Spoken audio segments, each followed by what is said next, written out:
शेतकरी बंधूंनो नमस्कार. मातीचे मार्केट या यूट्यूब चॅनलवरती आपल्या सर्वांचं स्वागत आहे. आज आपण आपल्या पपईचा एक 10वा तोडा केलेला आहे आणि आज आपण जवळपास 1.5 ते 2 टन माल काढलेला आहे. एक मला सांगायचं होतं, पपई तोडायला आली हे नेमकं कधी कळतं? तर अशा प्रकारचा पपईला ज्यावेळेस डोळा पडतो त्यावेळेस ही पपई आपण मार्केटला घेऊन जाऊ शकतो.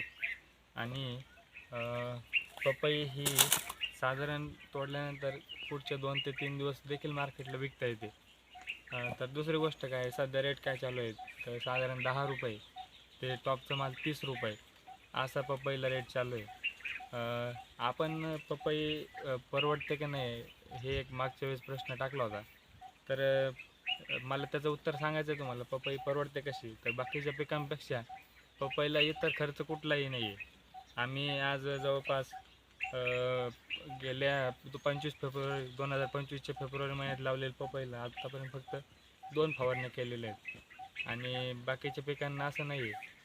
तर एकंदरीत खर्च कमी आहे, त्याच्यामुळं पपई ही निश्चित कमी रेट भेटला तरी वजन देखील जास्त निघतं आणि त्याच्यामुळे ती परवडते. आपला आजपर्यंत पपईचं अर्थकारण कसं झालं आहे, तर साधारण आपण आजपर्यंत एक 10 टन माल काढलेला आहे आणि साधारण एक 8 रुपयापासून आपल्याला रेट भेटलेला आहे, तर टॉपच्या मालाला 30 रुपयापर्यंत देखील रेट मिळालेला आहे.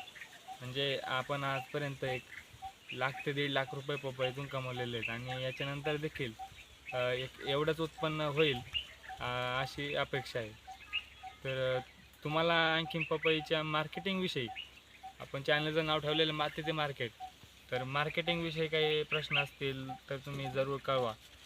दुसरी गोष्ट, पपई विकते कुठं कुठं, तर आपल्या प्लॉटवर देखील व्यापारी खरेदी करायला येतात किंवा तुम्ही नगर असेल किंवा मग पुणे, मुंबई, सोलापूर, इकडे औरंगाबाद, संभाजीनगर अशा विविध ठिकाणी मोठ्या सिटींमधल्या मार्केटला आपण माल नेऊ शकता. तर धन्यवाद.